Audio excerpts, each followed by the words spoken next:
This Sunday, on episode 25 of Eye on Dependency, reality radio at its best. Human trafficking is the third most profitable crime after illicit drugs and arms trafficking. Every year, millions of people fall into the hands of traffickers, lured by fake promises and deceit. 71% of the victims are women and girls. This Sunday on Eye on Dependency, Garth and Natasha welcome the director of the Counter Trafficking Unit, Allan Meiguel, and his deputy, Dane-Marie Marshall. They have hit the ground running in their respective roles, establishing partnerships with local, regional, and international stakeholders. You will hear about the activities leading up to World Day Against Trafficking in Persons on July 30th, plus the reveal of the 10 finalists of the Voices Against Human Trafficking Spoken Word Competition. Which secondary school will have the bragging rights as the first champion of this competition?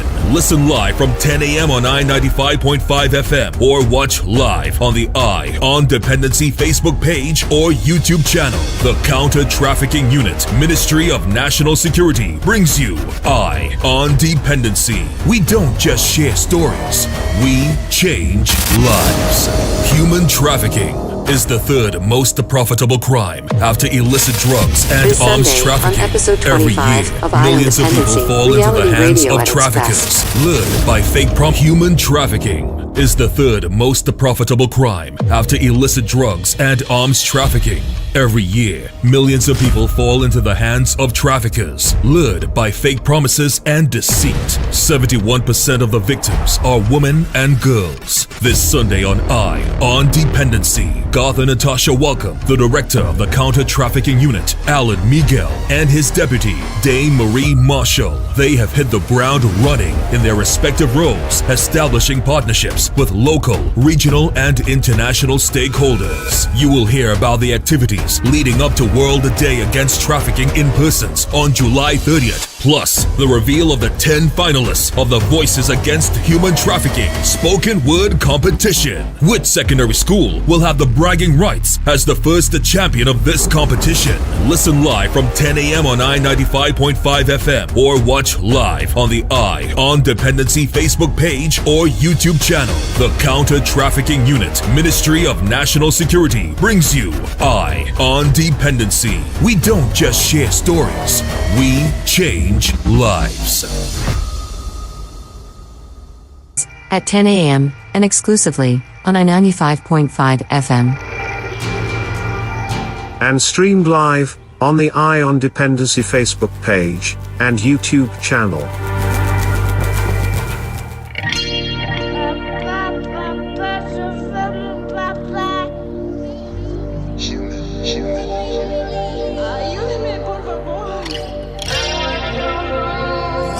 There is a terrible darkness creeping through veins across the globe. Most have no idea it is there.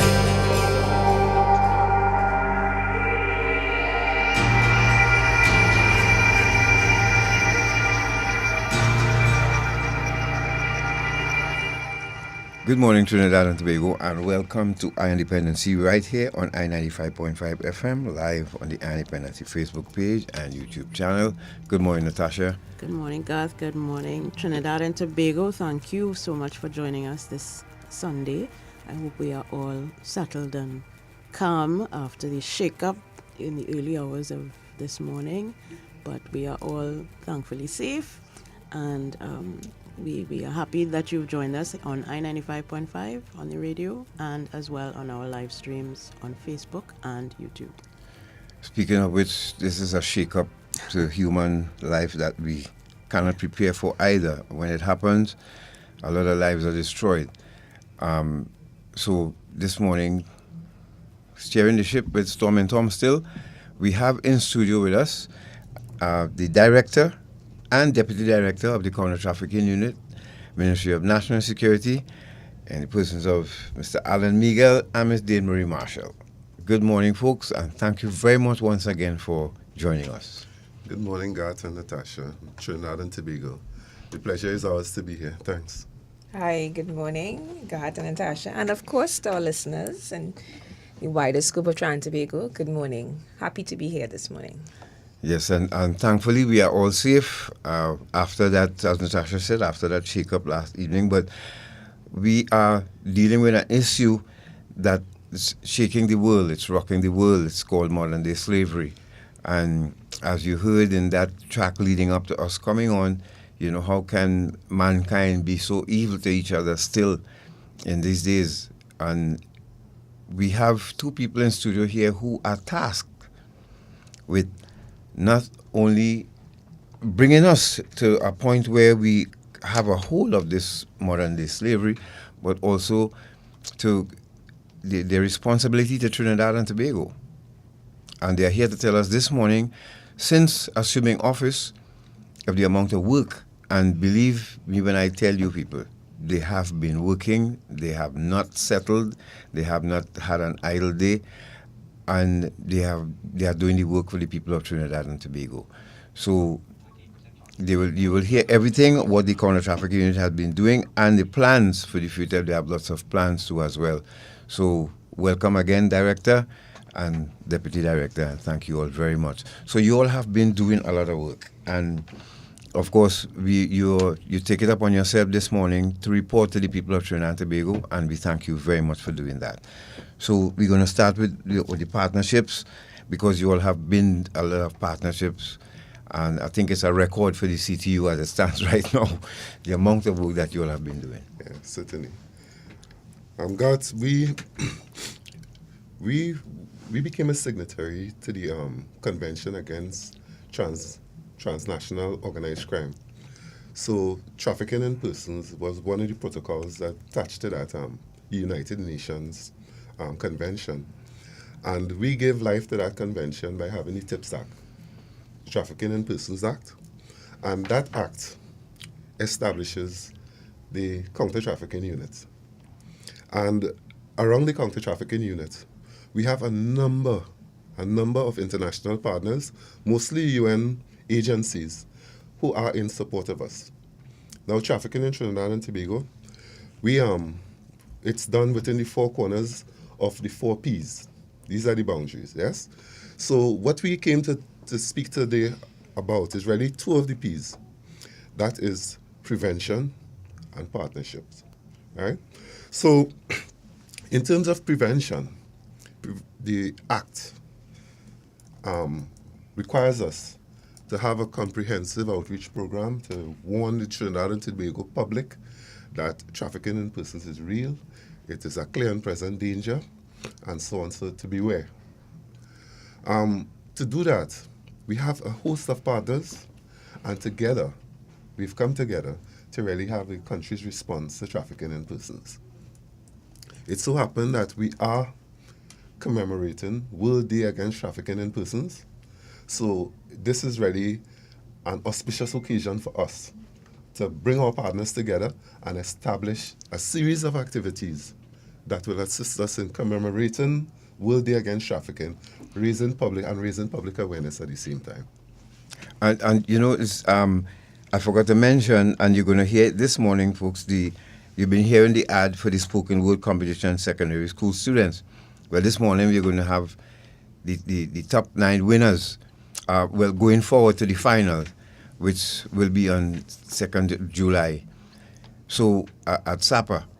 So it's something really to look forward to, and as you said, looking forward to that day. So we're going to be announcing those names this morning to you. So stand by for that. We have some students who are really enthusiastic, and we want to thank the Counter Trafficking Unit for reaching the young people with this. And can you tell us whose idea was this? Because this is another partnership that you all... So, as the director rightfully indicated, we were probably putting things together in terms of our public awareness as we want to commemorate World Day Against Trafficking in Person. The theme this year is Leave No Child Behind in the fight against trafficking in person. So thereby, we could not leave our young people behind in how we commemorated this event. The spoken word competition, we realizing that art, the whole platform of art is being used throughout the world in how we treat with trafficking in persons, as it helps rehabilitation, and it's trauma informed somewhat, right? So we felt as though looking at what are the trends, because we have to look at the trends that the young people are moving with, right? So the poetry trend, the spoken word trend is happening, it is there. And we made a point to have a spoken word partnering with the Ministry of Education in this regard. So the Ministry of Education advised and gave us some boundaries by which we would have been able to invite secondary schools and the particular forms 2 to form 4, who were invited to bring their work to be judged under the umbrella of Leave No Child Behind in the fight against trafficking in persons. And we had some tremendous submissions.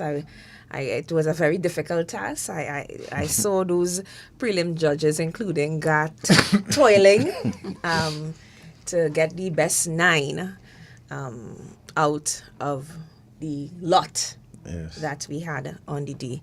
So yes, so that spoken word is something that we are very proud of as a Counter Trafficking Unit, as we try to now encapsulate our young people in this fight, because they are the most vulnerable, right? And we are seeing the numbers, we're seeing the figures, we're seeing the statistics where our young people are finding themselves as victims of trafficking. And there's no secret, the very first conviction in Trinidad and Tobago, our victim was a child. Yes. So, and apart from being modest, you those of you who didn't know, our deputy in studio here with us, the deputy director of the Counter Trafficking Unit, made her first arrest and charge of that man who is now serving.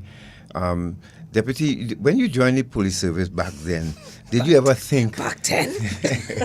No, so far. Sorry, yeah, it sounds a little too far. When you joined the police service, did you expect, I mean, apart from being the deputy director of the Counter Trafficking Unit, no, but you actually on record, and this will stay on the records of Trinidad and Tobago, yes, that you were actually the first officer to charge this man for human trafficking. And I will say to anyone with dedication, heart, and service, anything is possible.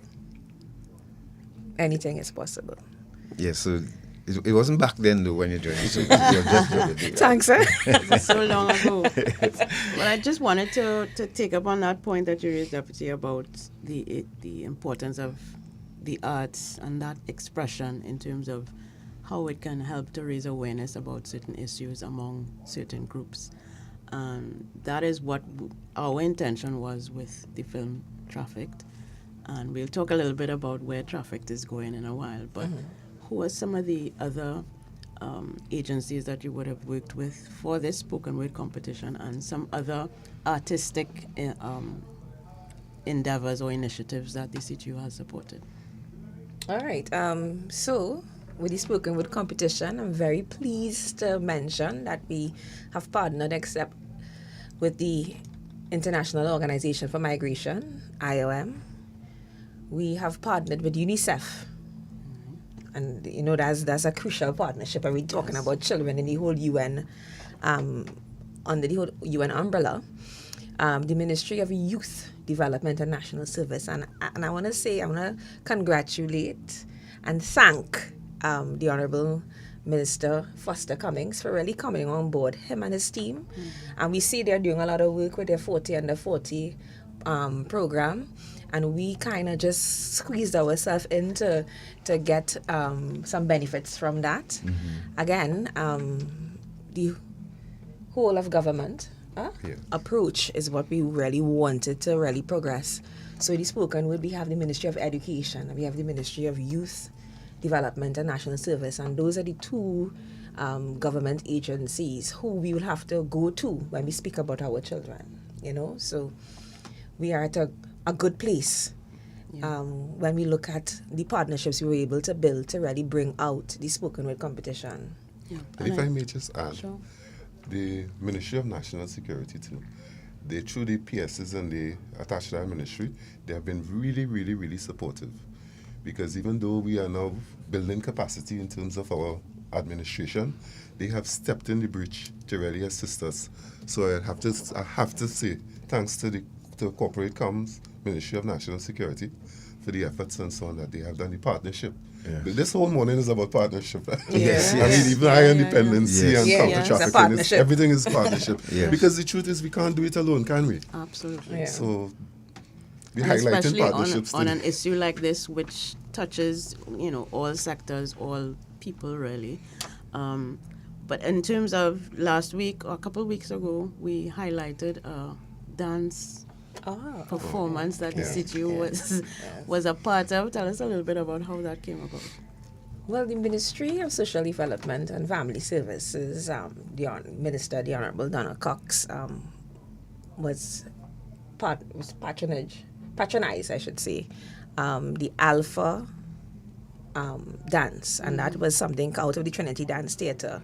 The dance, there was a segment of it that depicted human trafficking, and on the same platform of arts, we felt as a directorate we should just come on board with Trinity Dance Theatre to see how best we could really have a significant collaboration. So what happened on the 2 days, Counter Trafficking Unit was present there with a booth and using the opportunity to speak to persons there about what is trafficking in person and the telltale signs. And I think the collaboration really assisted, because when one sat now and was able to really view the dance, they were able to really collaborate the concepts that you were told outside to what you saw. And we are also moving forward in a direction of a short film that they want to do. And that partnership is what we're looking at in our second quarter. Yeah. Okay. I think what was surprising when they engaged with us, the ease with which they found that we were willing to collaborate. Yeah. I think that surprised them quite a bit. And that's a message to our partners out there. The Counter Trafficking Unit is open for business. Right. And once you see you have a contribution to make, we'll try our best to see how best you could fit it in, because there's a strategic goal to be achieved. Mm-hmm. Yes. If you're just joining us, you're listening to Our Dependency, and we are speaking with Director and Deputy Director of the Counter Trafficking Unit, Mr. Allan Meiguel, and Ms. Dane-Marie Marshall. And they are giving you, the people of Trinidad and Tobago, an update on their tenure and the amount of work that the CTU has been doing and they plan to do in the future. And the engaging, what I like though is the engaging of the young people who can actually speak to their peers and reach out to their peers. And we don't want to get, even though the spoken word competition is a competition, but the thing is here, we don't want to get it lost, the fact that human trafficking is an issue. Are we the people of Trinidad and Tobago, are you the citizens of Trinidad and Tobago, really taking it seriously, or you're just leaving it up to the deputy and the director to do all the work? And, are we getting that sense, ma'am, so that Trinidad and Tobago really now paying attention to this issue, or is it blasé until it happens to them? There's a requirement to inform the public. And this is a noisy environment. So really to get your voice heard, yes, sometimes you have to lift your voice up so that you can reach as much people as possible. We are keeping tabs in terms of our engagements, because you know that the TIPS report requires an assessment. Well, part of the assessment is how well have you been able to inform the public about the dangers of what you. So we are seeing that our engagement so far is far exceeding the expectations, because it seems as though that when people see the trajectory we're on, they just seem to come and join it. So all the Bankers Association, all the financial institutions and so on, they are specialist partners, but we engage with them. So we engage with the schools, we engage, but the already deputy director, because she's at the forefront of that fight, right? Yes. So she's the one I think might best be able to give you that wide range of persons that we are now informing and telling them this is real, yes? And we are starting to see the response. Yes? There's no secret that 5 minutes before being deputy director, I was in the police service, right? So 5 minutes. 5 minutes, just 5 minutes before, and I think I'm still on the TTPS time as I sit here, but as the director indicated, as a directorate, what we did, we sat and we tried to understand what we could do to make prosecuting. So we go into another umbrella of the piece, prosecuting in trafficking different, and a significant partnership with the financial institutions was crucial. So we met first and foremost at the FIUTT, the Financial Intelligence Unit of Trinidad and Tobago. And that partnership would be very crucial because we have to start to look at the money. We have to start to look at the money of our accused persons that we believe are involved in trafficking in persons. Significantly enshrined in the statute, we have concepts of forfeiture, the offenses of knowingly using the benefit of a trafficked child, a human. So we need to be able to see the money, and of course there's the whole concept of victim compensation embodied in the act. So it was important, and it is now important for the Counter Trafficking Unit investigators to see what is the financial outlook of our suspected persons, so that we could now progress more offenses at them at the point of arrest. Yes, that's an important aspect of it, because as we know, human trafficking is a lucrative business. That's right? So you have to be able to track the money, follow the money, as some people say, and use that in your prosecution. Yeah, different ways of obstructing. Yeah, So we met with the director, did a presentation for NEMLAC some time ago, and I did one with the FCB for Citizens Bank, and Friday I did one with the Bankers Association of Trinidad and Tobago. So we need to have that discussion with our financial institutions for them. So at the point where FIUTT says that we have a little question, the counter trafficking send, they will understand. Let's just get this. This is serious. This is a possibility. Trafficking in persons is a scheduled offense, and we have a right, to look at that money. Absolutely. Okay. So without giving away too much, the banks have to be alert on deposits and some individuals and how that goes. And the bank play an important role, very important role. They do. And Trinidad and Tobago passed a slew of legislation dealing with just that. Yes, explain your wealth and all of these things. Yes. So it's there, but whether law enforcement is prepared now to implement it or to go after it, we want to lead the charge in that regard, together with our partners in FIUTT and the other agencies who are similarly charged. Yeah. We're going to take a break, and remember, too, folks, in our breaks we have education too as well. So we're going to take a break, and when we return, we're going to hear about the United Nations Development Program, Carry Secure, and there are a number of things going to happen there too. That partnership has been established there already too as well. So, and if you have any questions, please feel free to drop us a line. We're going to take some calls later on, and then we have the names of the finalists for the spoken word competition. Will your school come out on top? Which school you represent? I know they are listening this morning, so we say good morning to Anya, Gabriela, Anton, Gabriela Bartholomew. You give it all the names. Yeah. Exactly. And others. Yes. And others. and It's others. Allan. I can't believe I just did that. Well, in response to a question from Pearl on Facebook, she was wondering if we were still shaken up by the earthquake. Clearly we are. At least one of us. Yeah. A little bit shaky. Like my brain now settling in this morning. Okay, yes. I was saying good morning to our Facebook listeners and viewers. Thank you very much for joining. Let's go to a break quick. Let me quit while I'm ahead here, and we'll be back. Stay right there.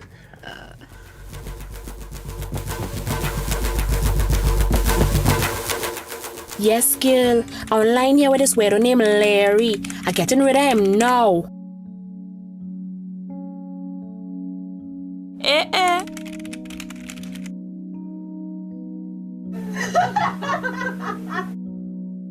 Let's take a selfie. It looking good, boy. I putting it online.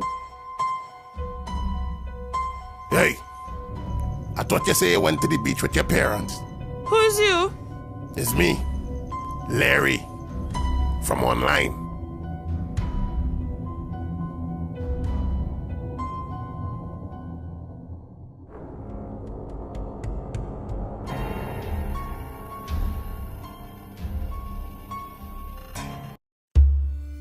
Slavery, a terrible time in our history. The kidnapping, buying and selling of people for profit, the exploitation of another human being. It still exists today. It has a new name: human trafficking. Anyone can be a victim.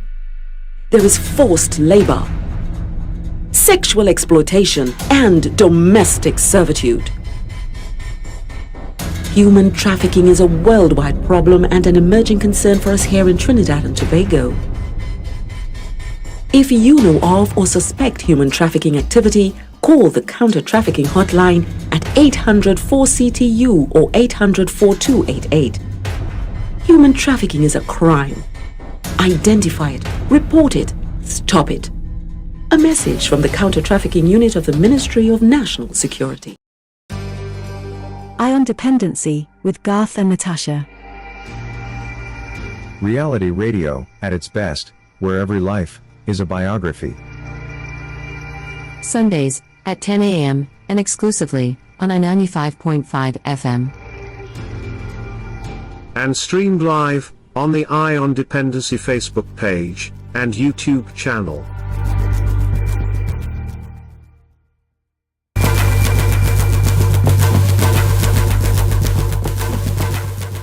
Thank you very much for staying with us. This is Ion Dependency, and you are listening to the Director. Ion Dependency with Garth and Natasha. Reality radio at its best, where every life is a biography. Sundays at 10 a.m. and exclusively on 95.5 FM. And streamed live on the Ion Dependency Facebook. Against Trafficking in Persons, which is on the 30th of July.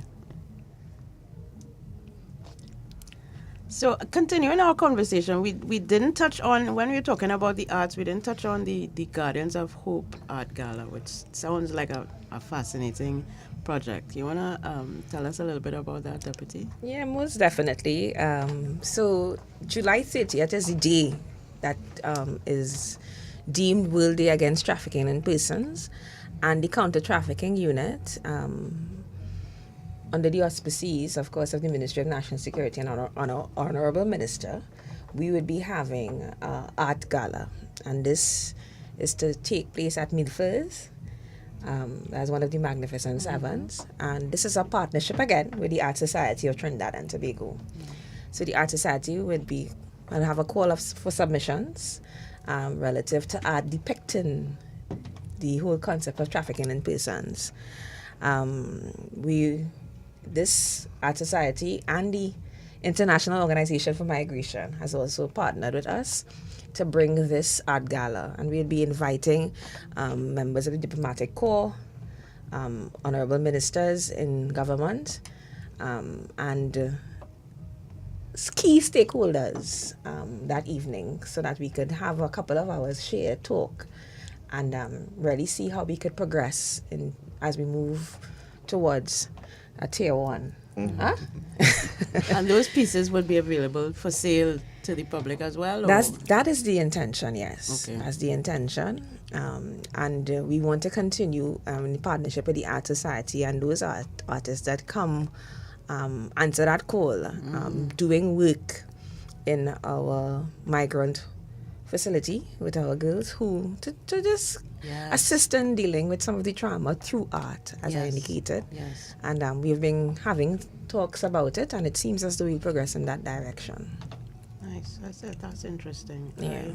I think it's, again, I just want to reinforce the power of art and artistic expression in terms of really capturing hearts and minds, sending the messages that you want to send, and relaying information in a way that is more I don't want to say touching is not the word, but more impactful, yes, on human beings, right?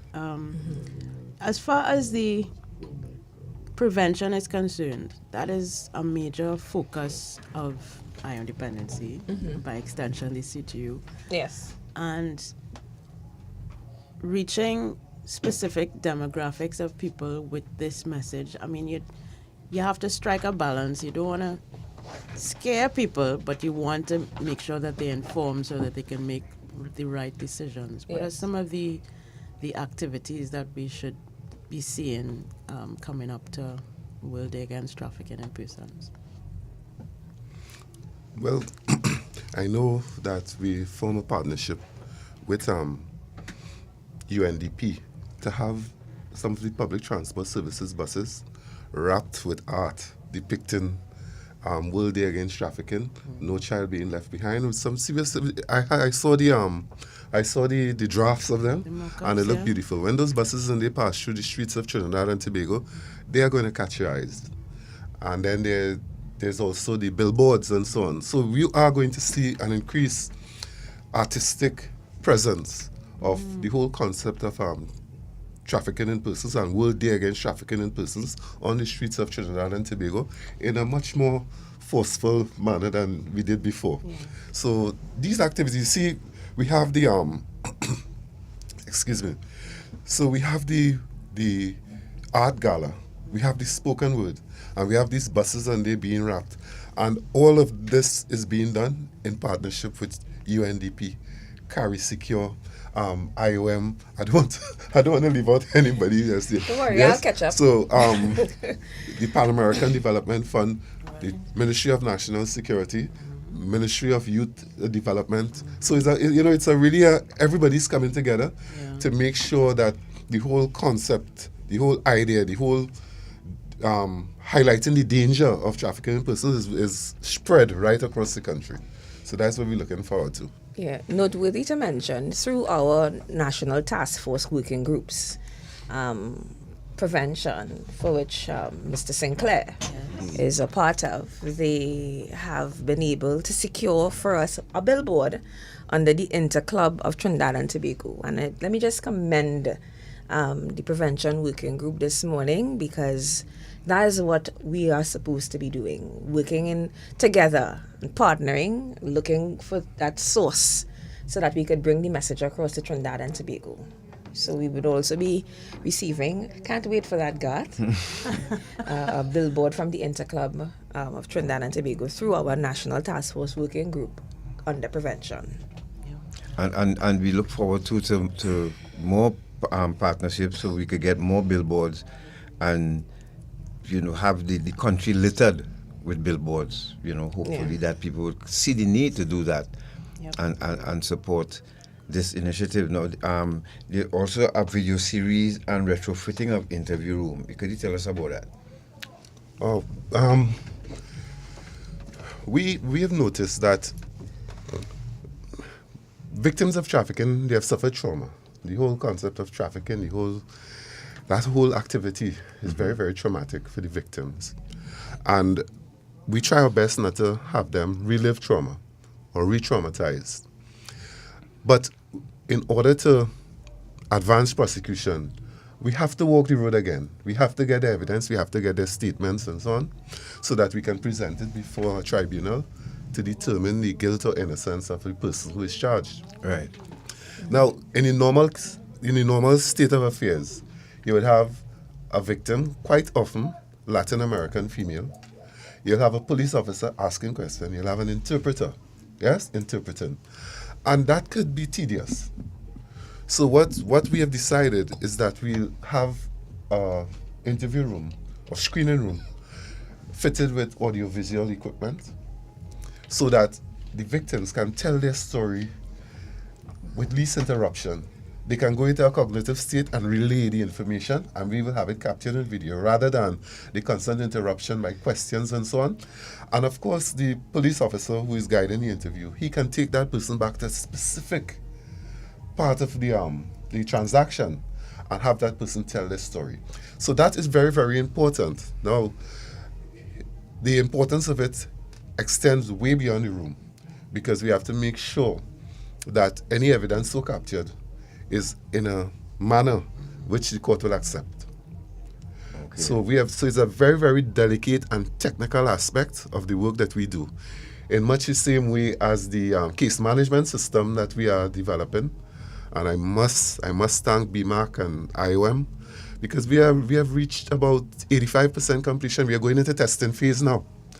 So when you look at those technical aspects, and a lot more technical aspects I can't speak about on this platform, but we are making sure that the response is a really, really advanced, progressive, digital, so that we our efforts will be best practice, whether in Trinidad or elsewhere. Because by prosecuting trafficking in persons, it's not just a national thing. It is transnational. And it wouldn't be out of left field, really, for investigators from Trinidad and Tobago to represent, right, and deliver evidence to other regional courts and tribunals. Okay. Yeah. If you're just joining us, you're listening to Independency, of course, and you're speaking with Director and Deputy Director of the Counter Trafficking Unit, Mr. Allan Meiguel, and Ms. Dane-Marie Marshall. Ma'am, Director, could you tell us, so a police officer, apart from letting us know how can someone be an agent with the CTU, but a police officer in the CTU has to actually have two sides to them. Yes, God. This, I always say, trafficking in persons, the Counter Trafficking Unit is a multi-tentacled monster. Because on the one hand, you have to, once you have victims, you have to care for them. Right. Caring for a victim is not an easy task. The deputy will tell you that, because it is food, shelter, clothing, all the basic wants of that person.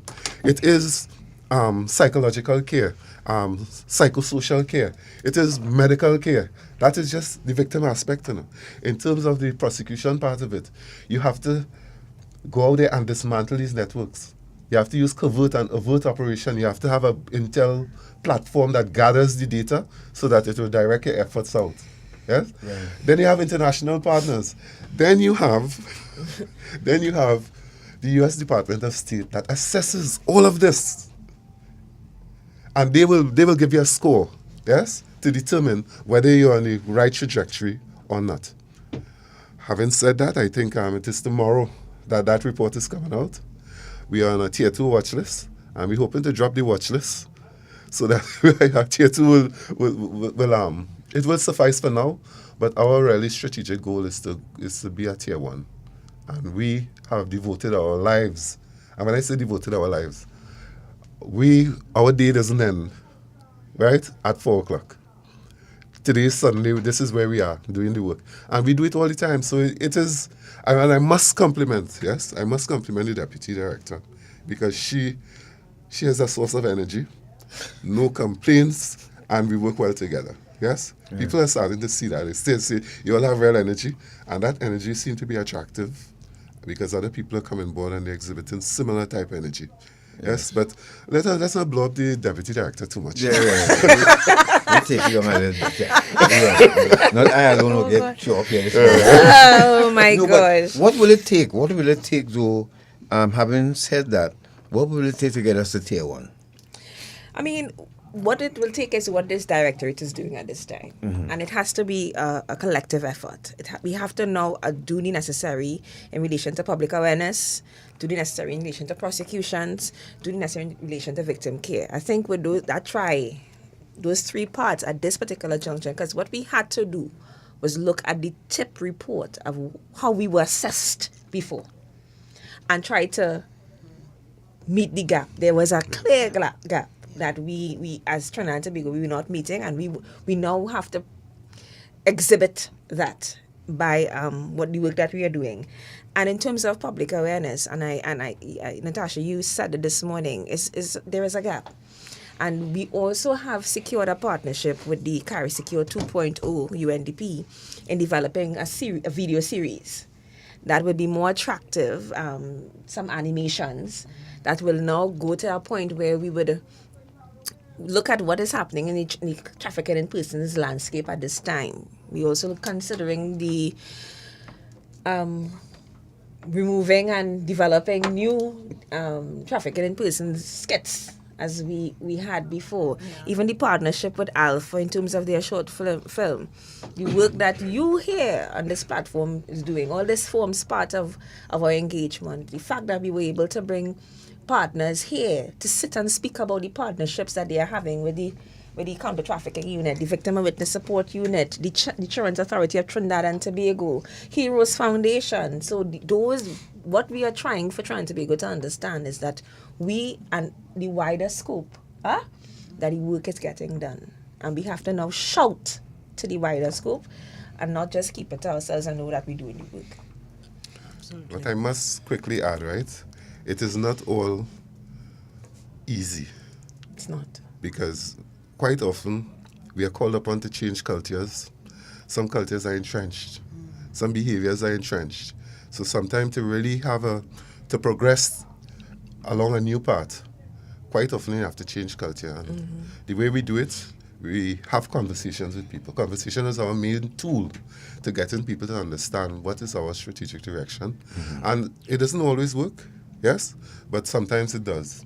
Especially when we are dealing with professionals, it is easier to deal with a professional who understands that, this is something new and it needs to be given a chance. Because the status quo cannot continue. We cannot continue on a tier 2 watch list. Yes? So if we continue doing the same thing, how are we going to get out of it? Yeah. So it is not as easy as it rolls off of our lips. Yeah. And sounds quite easy, but it's not in reality. Sometimes we do have to bash heads. Sometimes we do have to, try to get people to understand, that course, we have to change it. Yeah. And as you mentioned, the challenges, and knowing that the IOM is one of your very close partners, I think some people may still not understand that dynamic. How do migrants relate to human trafficking survivors or victims? Could you go through that again for us, please? Because we are in an environment where we have a migrant population, a Spanish-speaking migrant population. Some of their children will be starting school in September. I'm sure that parents are concerned. They would have concerns. So I just wanted you to reiterate the importance of that partnership with the IOM. So the International Organization for Migration, it's no secret, they really and truly would have been the organization that really piloted the whole Trafficking in Persons Act in Trinidad and Tobago. I don't know if anybody you know about it. No, I didn't. So back in 2010, the IOM had brought a consultant, Chissy Mueller, to Trinidad and Tobago, and she had some sensitizations throughout the length and breadth of Trinidad using the law enforcement, with the NGOs, the CBOs, everybody, and making them understand what was happening in the world on the backdrop of the UN Convention, right? And what has happened is that what the genesis of it is vulnerability. One moving from their homeland to another country is because of so many different instabilities. But arriving, what they become vulnerable. Yeah. What is attractive to a trafficker? Vulnerability. Yeah. So the partnership with IOM, because you would find, and it's no secret, someone might have escaped a trafficking situation and not come to the police, but go to an NGO, go to an organization that might be able to assist them. So that's why at this point in time, I'd want to recognize La Casita. That's an organization that we are partnering holistically with, because we have persons moving in the direction of a comfort zone when they are able to escape from a situation. But they wouldn't come to the police directly. They wouldn't come to the Counter Trafficking Unit directly. They would go to somebody that they are comfortable with. So this IOM's collaboration with and the understanding of migration, CTU migration, is just because they might be the first port of call for a possible victim of trafficking. And we must understand that is all in the concepts of vulnerability, and the director want to add. Yes. In anywhere in the world where you have people moving from cross-border or cross state lines, or cross oceans, for whatever reason, and quite often is in search of a better life, they become vulnerable because they are leaving sometimes with clothes on their backs. And there are persons there who are there to take advantage of that. So the Venezuelan migrant coming across to Trinidad, whether it's by boat or otherwise, they're in search of a better life. But the trafficker will tell them, here what, I'll get you on a boat that leaving Gueria or Tocopita, and this is how much he will pay. When that person lands in Cedros or somewhere most likely on our south coast, they are confronted now with a situation where they say, oh, by the way, did we tell you have $20,000 to pay? How are you going to pay it? That is vulnerability. That person is vulnerable now. Say, well, we have an idea of how we will pay it back. Yeah? Again, so you have mass migration and you have vulnerabilities within that and people willing to exploit it. This is why it is so important to have a national response, a country's response against trafficking in persons. That is just a little example I give you. The same thing you could see happening in the Africans that crossing over to Europe, crossing over to Spain. The migrants going from South America all through the jungles of Central America to reach the U.S. borders. Yes? So this is what the world is facing with. This is why this is modern-day slavery. And this is why the world has really come together to have a response. United Nations led the charge. IOM is a United Nations agency. So now I hope I draw the picture of what we face with. And so we are not unique in that regard. But we have to catch up in terms of our response. If you're just joining us, you're listening to Allan Dependency, and we are speaking with Director and Deputy Director of the Counter Trafficking Unit of Trinidad and Tobago, Ministry of National Security, Mr. Allan Meiguel, and Ms. Dane-Marie Marshall. Now, we have had a conviction, and the country celebrated this, and we really thankful that we managed to reach this far. Where do we go from here with other convictions, and how is that looking for us? How do we build upon that success? Yes. Well, again, if one theme that runs through this whole morning, this morning's conversation is partnership.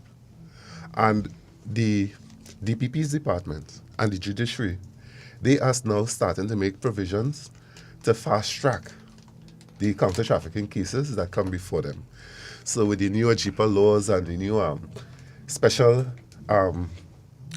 attorneys to do trafficking in persons, special judges to do trafficking in persons, we are hoping that the road or the route from arrest to conviction is a much shorter one than it was prior. Right. That sounds good because again, we look forward to that day when we could join other parts of the world and say, we are tier 1, and the work continues. Yes. If you please remember to those of you joining us on YouTube channel, to like and subscribe to the channel. On the live, please. If you're on Facebook or YouTube, drop a like. That costs nothing. It's free of charge. You can do that and help us to boost the channel and help us stay on the air. So we're going to take a break, and when we return, you're going to hear lots more, including the spoken word competition finalists, and also and we'll also give you some insight into what will be the first stop on the traffic tour of the Caribbean, which starts in Jamaica tomorrow. We'll give you a little insight into what is happening with that.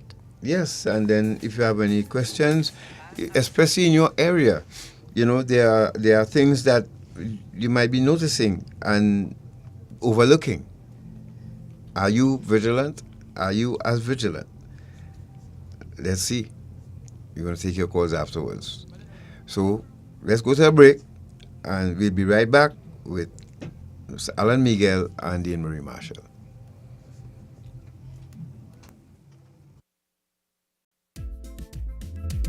Give me my phone. What you doing taking them kind of pictures? I'll tell mommy. And I'll tell her you invaded my privacy. Privacy? When you send those pics, you lose all privacy. It's like setting up a billboard with your naked pics for the world to see. Those pictures are for my boyfriend's eyes only, and he'll never do that to me. Yes, he can, or one of his friends or family. Or someone can steal his phone. Sending naked pics can open you up to embarrassment for you, your family, and friends. You can be harassed by bullies. Your pics can be uploaded to websites and seen by everybody, even the wrong people, sex offenders.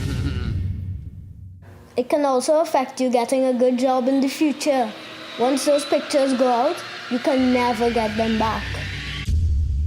Okay, I'll tell my boyfriend to delete them, and I'll delete these. I'm glad I have a smart little sister. I'm still telling Mommy.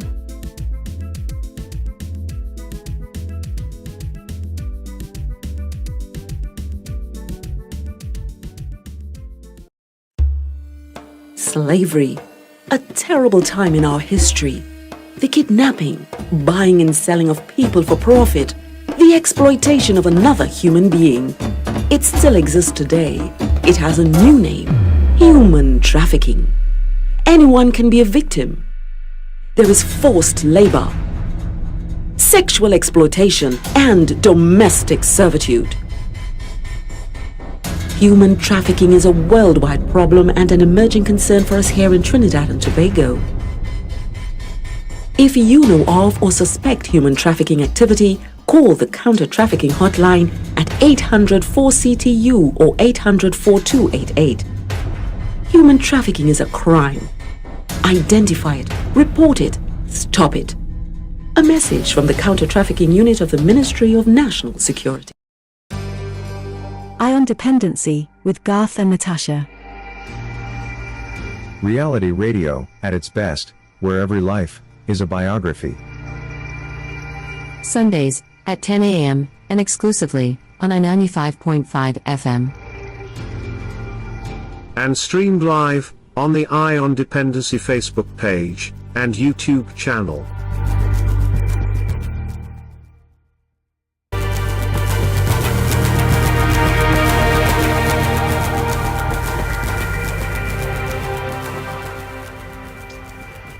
Good morning and welcome again. Thank you for staying with us. This is Ion Dependency. We have in studio the CTU Directorate, who is telling us about their plans and activities in the lead up to the World Day Against Trafficking in Persons. Some very important information being shared here today.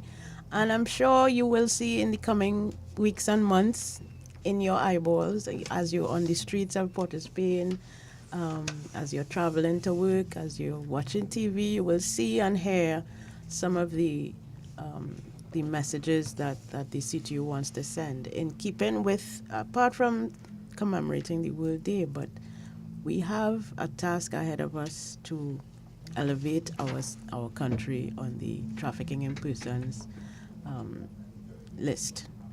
We are now on a Tier 2 watch list. We want to elevate to Tier 1, but first we have to take the step back up to Tier 2. So all of this work is sort of the goal is Tier 1.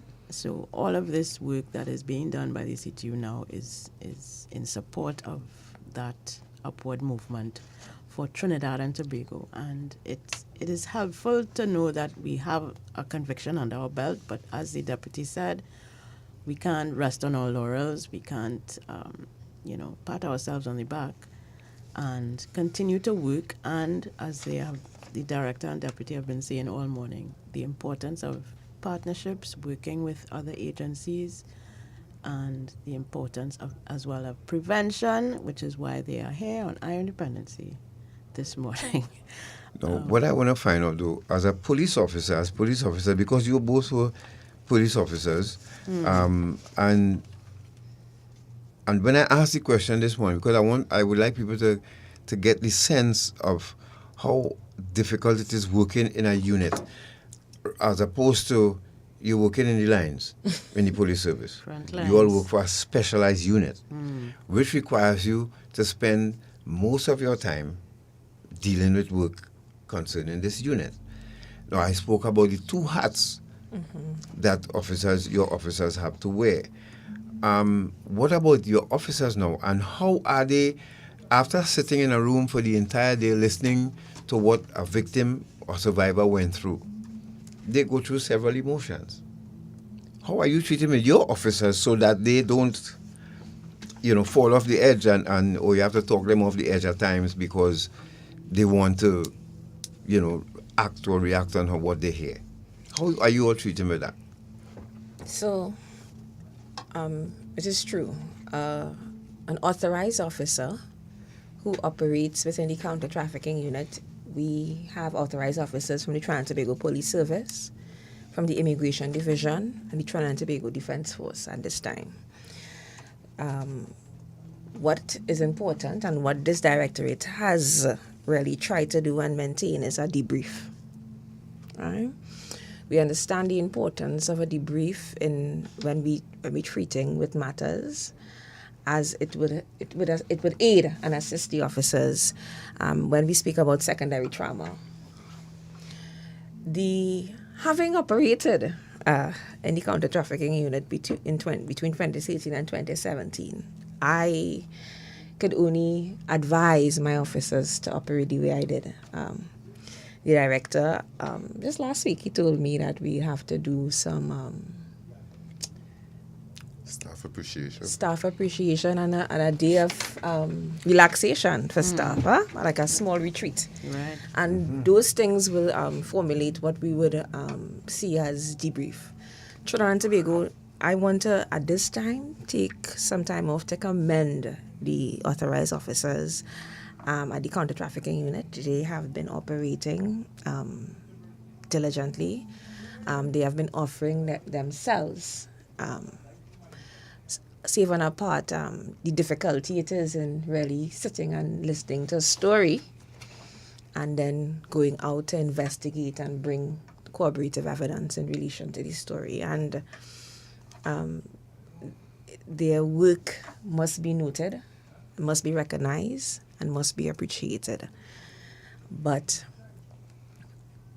like in everything, when you operate in law enforcement with training, and you know that too, you're trained and you develop trainings as something this directorate has been really ensuring that we have continuous training and development. In fact, next week we have some training for the officers in the concept of interview and interrogation and how to really perfect that art.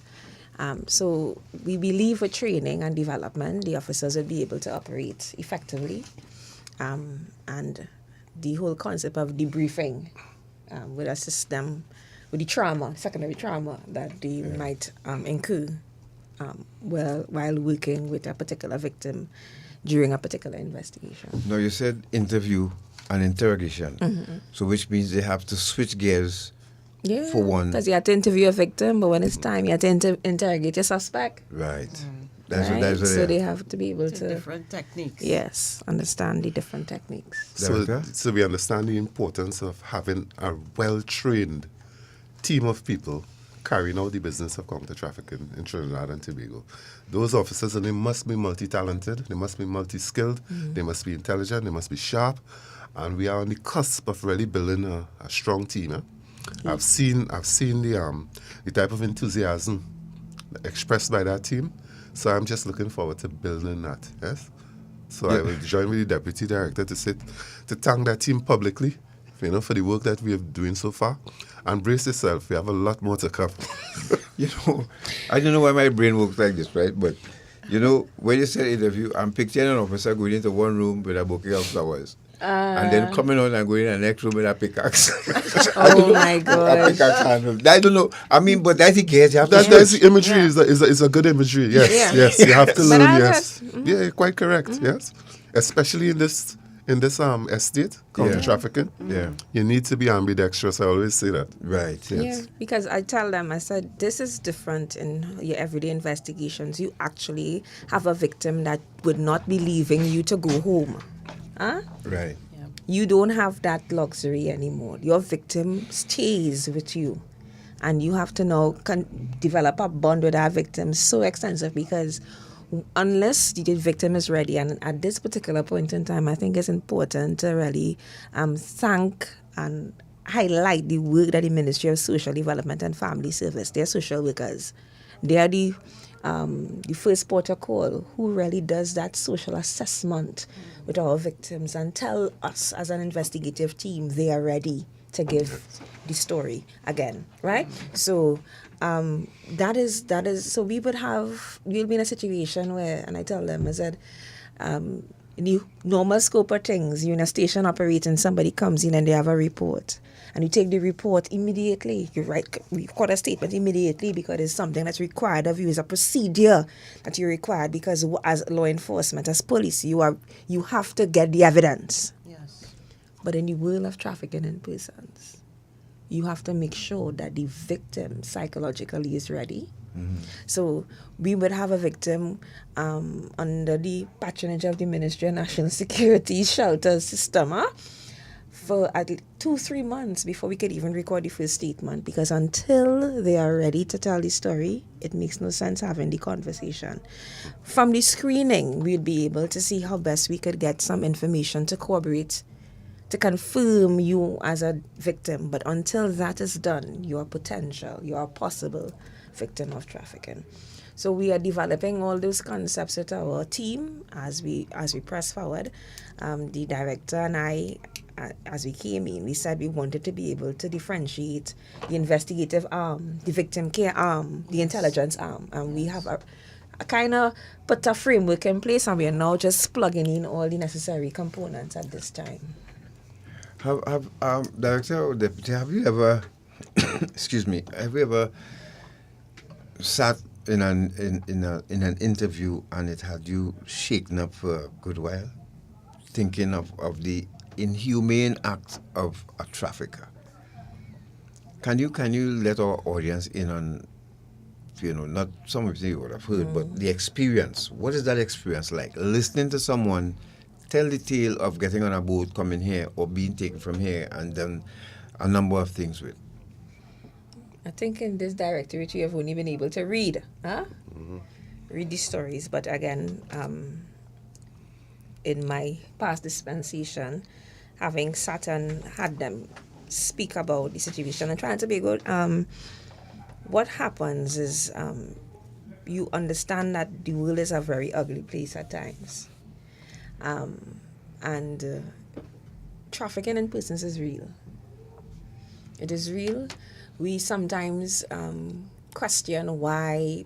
So that person didn't know, that person didn't think, but I continue to go back to the fact that Trinidad and Tobago very first conviction happened to a Trinidad and Tobago national who was leaving and going to school, who wanted to take a little job, answer and add things that you operate, everyday operations. Anybody who's looking for a job, the first thing you'll do is to go into the classifieds. And I think we had a lengthy conversation here some time ago about that, right? And I'm glad you bring it up again, ma'am, but go ahead. Yeah. Yes. But I want to just add, as I'm saying, that under the CARIS Secure 2.0 UNDP, they facilitated some media training on how to responsibly report on trafficking in persons. And I want to commend that project for that training. It brought media personnel from throughout the Caribbean to Trinidad and Tobago, and they sat and they had that conference.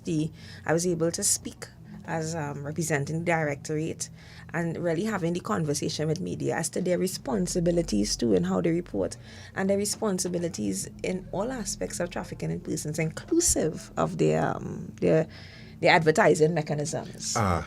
Yeah, so I was able to have that conversation with them, and what was the response that you got? I'm very interested to hear how they would have responded. I think who we had in the room may not have been couldn't at that point influence any change, but I feel as though it invoked some wow in the participants. They was like, wow, that simple act of somebody placing an ad in a classified in a newspaper could result in the recruitment or be linked to the recruitment. Yeah, because there was an ad we saw where the person stated that they're looking for someone, but the person must have no family or from a poor area or something like that. And we found that to be really strange. With God, you ask, I don't think it takes any major extension of the imagination to empathize with a person who answered an ad in Venezuela to come and work in a bakery in Trinidad and Tobago, to be able to repatriate that money back home for the upliftment of their family, for the survival of their family. And then when they reach the point where they board that boat, and that water is kicking out in the southern Gulf of Paria there, and they land in the night, in the darkness, and running through the woods until they get picked up. You can imagine the fear of the unknown. Mm-hmm. It's dark. I mean, I can imagine a person going through that, and then to be stunned thereafter by finding out that you are in fact trafficked for prostitution. Mm-hmm. With that realization now, they're going to store you in a premises. No light, anything like that. Store you there and bring you out in the night and carry you back. Yes? Could you imagine that life? Yes. So the point I'm making is, if you really give it some thought, and it's something that's dear to me. Yes, I am one of those students of history, and it isn't beyond my imagination to think about the Middle Passage. And the pain and hurt and so on, and the fear that would have gone through, the diaspora when they were being trafficked to the Caribbean. Mm-hmm. Yes, and you painted a picture there a while ago, Director, and people listening, I wonder if you can actually picture that, because your daughter, somebody listening here has a daughter, a son, nieces, nephews, how. And they go through the paper every day. That's a ritual with some people. They go and get the newspapers and they go through the wanted ads, the classifieds, to see if they could get a job. And when you think you land your perfect interview, or you're like, all right, I'm going for this, you just explained it. Yeah. Now you're being kept in a room, taken out when the person's ready for you and put back into that room. You can't speak to anyone. So even though they may say, well, okay, you're owing 20,000. When you reach 18,000, these traffickers in there sell you, children and young adults, sell them to another trafficker, and the commitment, that bond, yes, remains. Yep. So they continue. It is servitude, and it's really, I've read and heard of children being sold for $10,000 and $20,000 in Trinidad and Tobago. What? Look at that pity there. I mean, I'm sure she has more horror stories than I do. Yes, but that is a fact of this is what we're dealing with. Come, Deputy, talk to the people. Yes. And these are networks. These are networks that are set up so right here in our country, Trinidad and Tobago. This is what's happening in Trinidad and Tobago. This is why this is so important what we're doing. This is why we are trying to ring the bell and tell the people that, hear what, we have this danger taking place in Trinidad and Tobago. Any research was done as to why and who they were targeting? Okay, why would a child be sold? Is it because I have plenty of children and we poor and I need to get some money? I have children for sale. No, I think when the director says children, we're talking about our vulnerable migrant children. Right, okay. Who are coming to Trinidad via in order to get a better life, right? We have had situations where families would come with young adults within the confines, teenagers, I should say, and they were trafficked within the limits of Trinidad and Tobago, having been smuggled in Trinidad. So there was a smuggling situation, and there was a settlement of them, and then, and the fact is they are being smuggled within their own communities. They are being trafficked also within their own communities. So Trinidad and Tobago, for some time, we have all our sensitizations, our skits, our plays telling Venezuelan nationals, don't take the conversations of a Trinidadian man to come. But now we are seeing where they're being lured by their own nationals to Trinidad and being trafficked and confined by their very own nationals. There's a conversation that when the director says before, it's something that is regional, international, and we need to know where our investigators might find themselves before tribunals and courts in different lands. That's what we're saying. We're saying that the origin is not the recruitment is not here, and even the persons who participate in it are not really Trinidadian nationals. So it's something that we need to obstruct in this particular time too. And of course, the incentive for these people to even engage in this kind of transaction is money. But the conversation, the continued conversation, God, will always be if there is no clients. If there is no clients, there will be no business. There will be no demand. No there demand. Will be no supply. So I mean, we speak to the clients this morning, you know. And for that reason too, we have looked at the TIPS Act, the Trafficking in Persons Act, and we realize that there are some gray areas. And we are in consultation with the Attorney General's office to do the policy so as to close those gaps. Because the perpetrator or the clients of illegal prostitution in Trinidad and Tobago, they are largely untouched, you know. So if it is we close that gap, yes, they call them the Johns, yes, and fashion a consequence for them, maybe that might have a more deterrent effect than just not prosecuting them. Yep. Yeah, name and shame them, because I mean that has always been a topic of conversation, because whenever we see on the news, we would see the raids at these houses of ill repute, and we see a train of women and girls. We don't see the men who are going there to purchase sex from these women and girls. We never see them. Yeah, and the people who keep this alive, really, as you said, are the Johns. Of course. Because there's a demand for this type of activity. Yep. And that's really unfortunate. And most of the times we've always heard a lot of them have their families, they leave their families at home, they go into line with the boys, but their objective is to you know, have you ever? So you said you're working with the Attorney General's office now to close that gap. Yes. Okay. So let's hope that is something that really comes to the fore so we quickly. can seek to prosecute these people. To make people afraid actually to go and deter them somehow. Yeah, but that's just one aspect of many concerning the act that needs addressing. But that one jumps out because of the example that we needed to make. Yeah, honestly. But have you all ever tried to document and you know, this is part of what Independency would do, whereas one of our taglines says where every life is a biography, and even bad people have biographies. Is there ever an attempt to sit with a trafficker and to find out why choose this career? I would certainly look forward to sitting with a trafficker who is willing to speak about what he does, because that is a rich source of intelligence for me.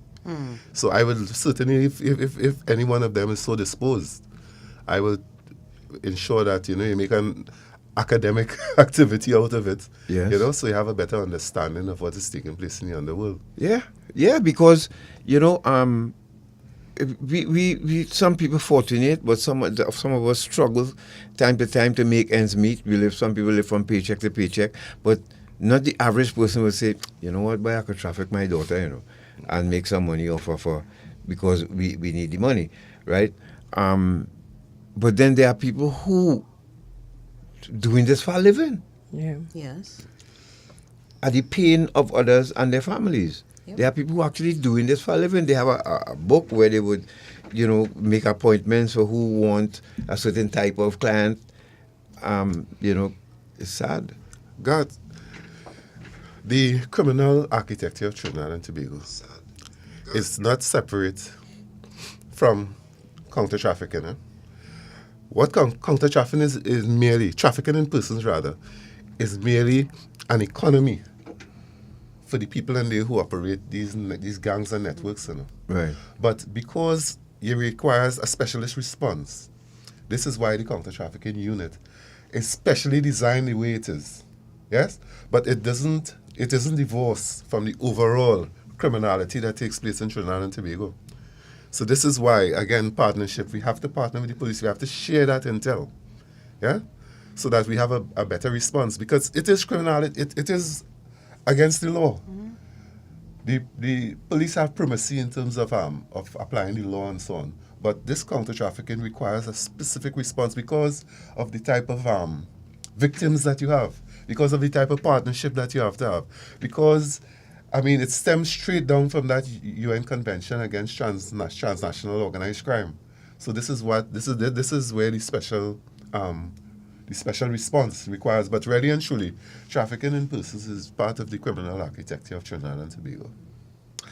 If you're just joining us, you're listening to Independence. We're going to take a break, and when we return, we're going to speak about the tour to the Caribbean, starting with Jamaica tomorrow, please God, and also that big reveal. Tom, you have your applause button standing by, please, so that we can reveal the top 9 finalists for the spoken word competition to be held on the 2nd of July at Sapa.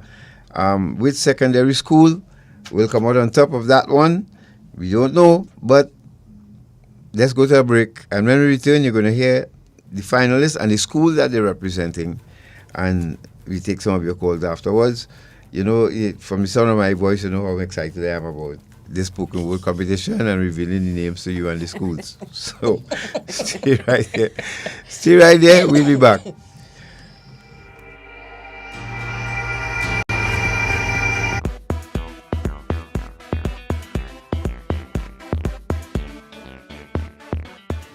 Boy. I feel I'm gonna buy myself a senorita tonight. Nah. You know you might be promoting slavery. Slavery? Mm-hmm. What are you talking about? Hey, modern day slavery or human trafficking is just what some of these people just do. You know some of these women were tricked to come here? Some are held against their will, abused, and even beaten. Most times the girls don't even see any of the money that is paid for them. And every night, they just have to come out looking nice and sexy for somebody like you. Human trafficking is a serious problem and a serious crime. Persons who solicit commercial sex services may be contributing to human trafficking. A message from the Counter Trafficking Unit of the Ministry of National Slavery, a terrible time in our history.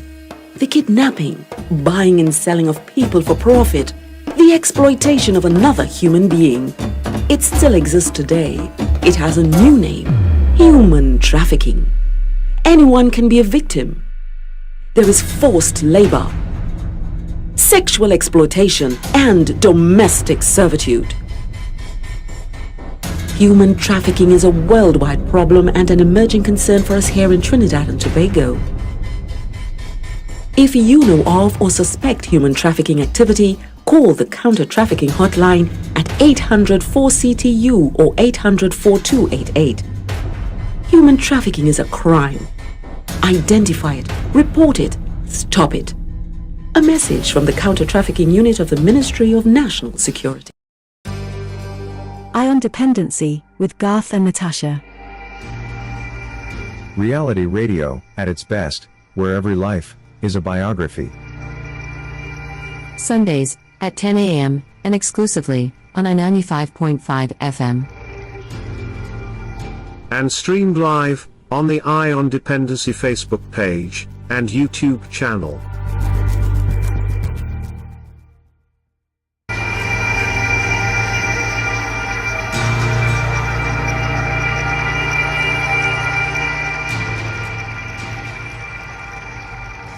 Thank you for staying with us. This is Ion Dependency, and we are joined by the CTU Directorate in the persons of Allan, Meiguel, and Dane-Marie Marshall. Thank you so much for joining us on I-95 and on our live streams on Facebook and YouTube. And Garth, I understand we have one of the members of staff at the Trinidad and Tobago High Commission in Jamaica tuned in. Good morning to you, Miss Fraser, if you are.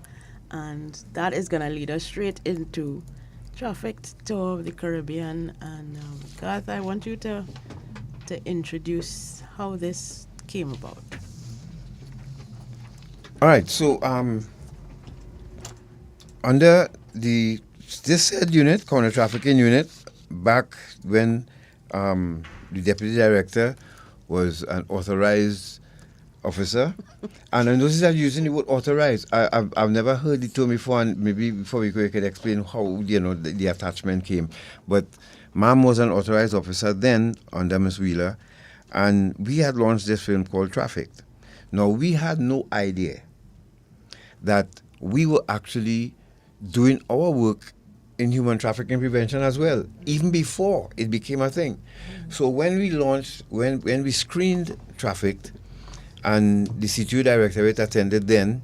It was the premiere in 2015, yes. Yes, at Movie Town, and then we were made to understand that there's an act in the trafficking, there's a section in the Trafficking in Persons Act that speaks to coercing people or forcing them to transport drugs across borders, and they're trafficking them as well. Yeah. Now, we have been doing that for years before that, so we have a number of stories that relates to this.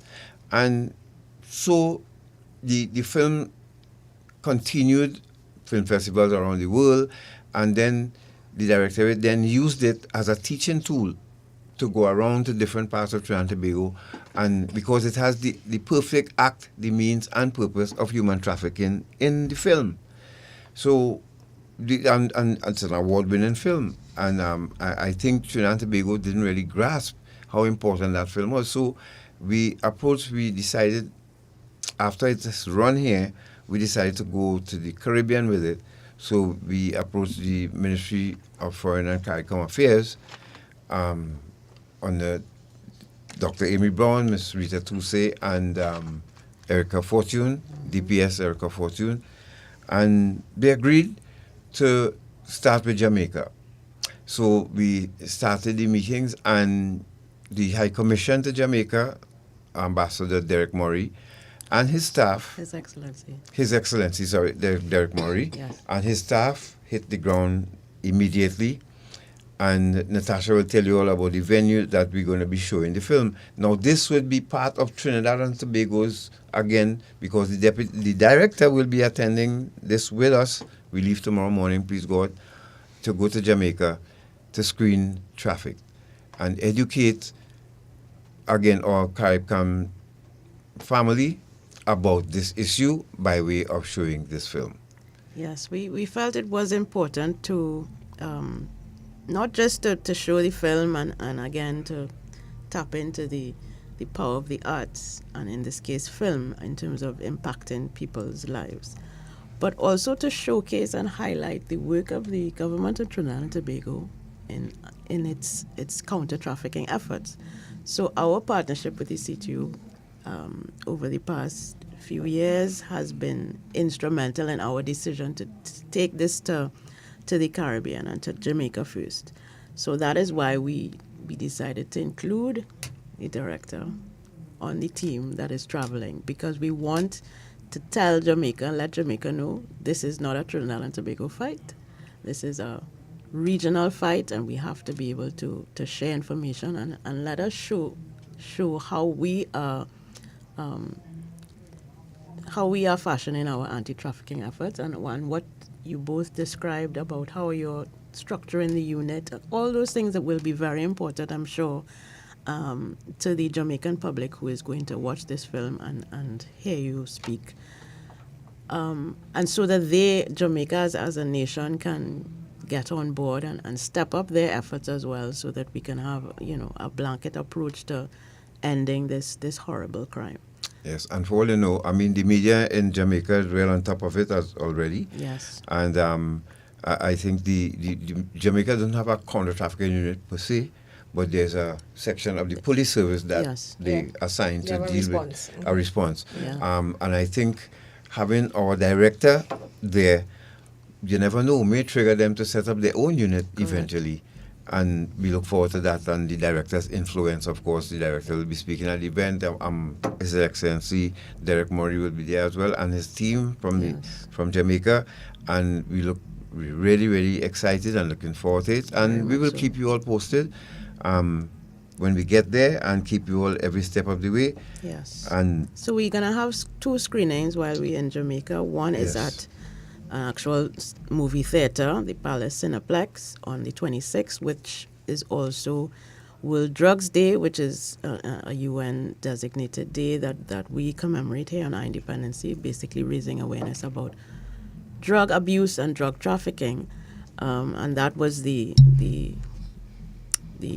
point at which, or the entry point at which we may now pitch to the Ministry of Foreign and CARICOM Affairs. And the second screening will be the day before at UTech, which is supposed to be geared to, this is the University of Technology, Jamaica, and who will be inviting not only students from UTech, but students from the University of the West Indies as well. So we expect both of these screenings to go well, to be packed out, and for us to have lots of questions that we will be happy to answer from all of the patrons, attendees. We're looking forward to this, really. Yes. And say good morning to you folks on YouTube. Morning, Araceli's. Morning, and nice. So now, so you hear about this, folks, and we'll keep you posted as director. I know you as well. We thank you very much for accepting to be a part of this contingent, and we know that you're going. We can leave Ole out Yeah. it. We can leave him out. You know, I'm sure you're looking forward to Because it. I'd like to thank you for the invitation, and it is not one that I would easily pass up. I would have easily passed up because it will give me the opportunity to have conversations with my Jamaican counterparts so that we can establish relations and direct relations at that. Yes. Because trafficking in persons, a lot of time, I mean, it crosses international borders. Yes.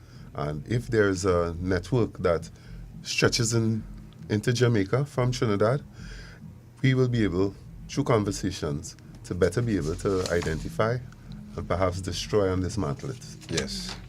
So now, folks, for that moment, ma'am, I would like would you do us the honor of announcing this initiative by the Counter Trafficking Unit of Trinidad and Tobago, the winners, the 10 finalists, sorry. 9 finalists. The 9 finalists for the You list have here. it and I have it. Right, okay. So, and we want to thank too, Miss the Ministry of National Security Comms Unit, the folks, Miss Annalise Singh and Melissa Gomez for. Oh God! As you say that, I forgot to mention our partners in this traffic tour of Jamaica. Apart from the Ministry of Foreign and CARICOM Affairs, the Trinidad and Tobago High Commission to Jamaica, we also have very good support from Film TT, who through their line ministry, Ministry of Trade and Industry, has sponsored our airfare, our accommodation. Caribbean Airlines, who has come on board to sponsor our airfare, and sponsor the NLCB. And the NLCB as Yes. well, to cover some additional costs that we have in terms of renting the venue. So thank you very much to all involved. We are grateful for your support in making this happen. Yes. So, ma'am, over to you. Now, let's drum roll, please. So, may I get the button? So it gives me great pleasure. Right, ma'am, go ahead. I have to do my preamble. Yes, right, yes. It gives me great pleasure to announce our 9. It is noteworthy to mention that it was actually 10, but due to family commitments, our 10th finalist indicated via email yesterday that she would be unable to take part. So we had 9. Our 9 finalists of our spoken Voices Against Human Trafficking spoken with competition from the Counter Trafficking Unit of the Ministry of National Security. Again, I should mention our partners, Yes, the International Organization for Migration, UNICEF, the Ministry of Youth Development and National Service, and I think I should add the Ministry of Tourism, SAPA.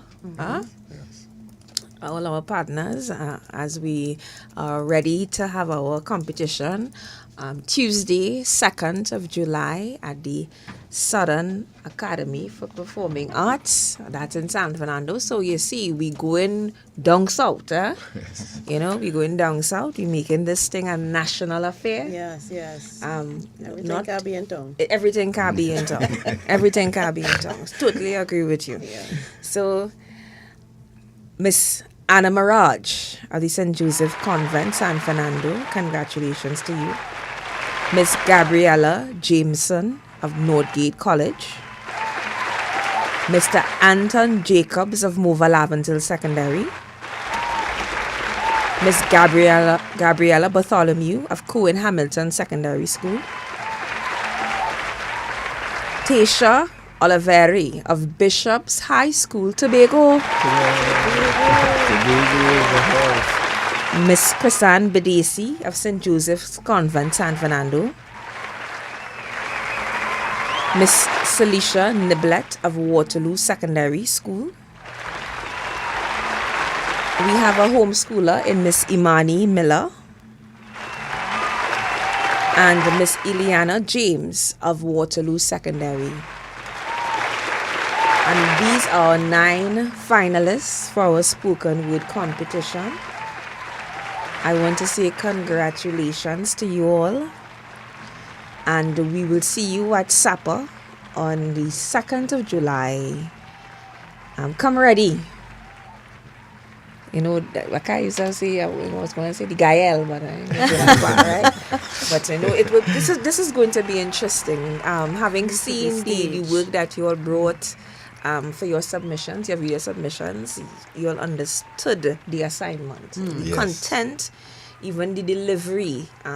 Some of you all understood the assignment, and we are very much excited for this competition. Yes. You're going to remind us, Deputy, of the prizes. Gosh, these nice prizes, you know. For these, prizes, 9 of these is going to win so a fabulous prize. The first prize and these prizes were obviously sponsored by the IOM.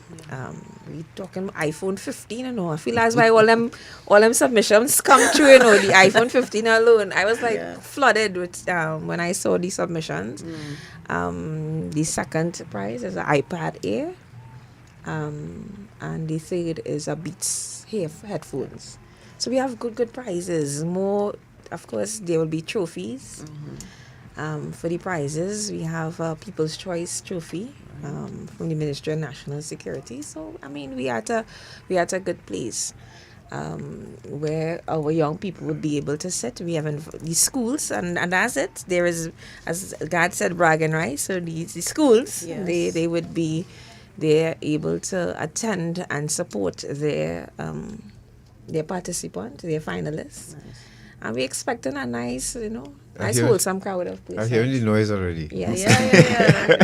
It's only when we had our meeting with I realized we have one lad in this whole group here. Yes. And Mr. Anton Jacobs from Mova Laventille. From Mova Laventille. Remember I told him, I said, you represented, and if you notice the lineup here. Yes, when you said that, is only after I said to myself, what God meant by that? But it's he's representing the boys.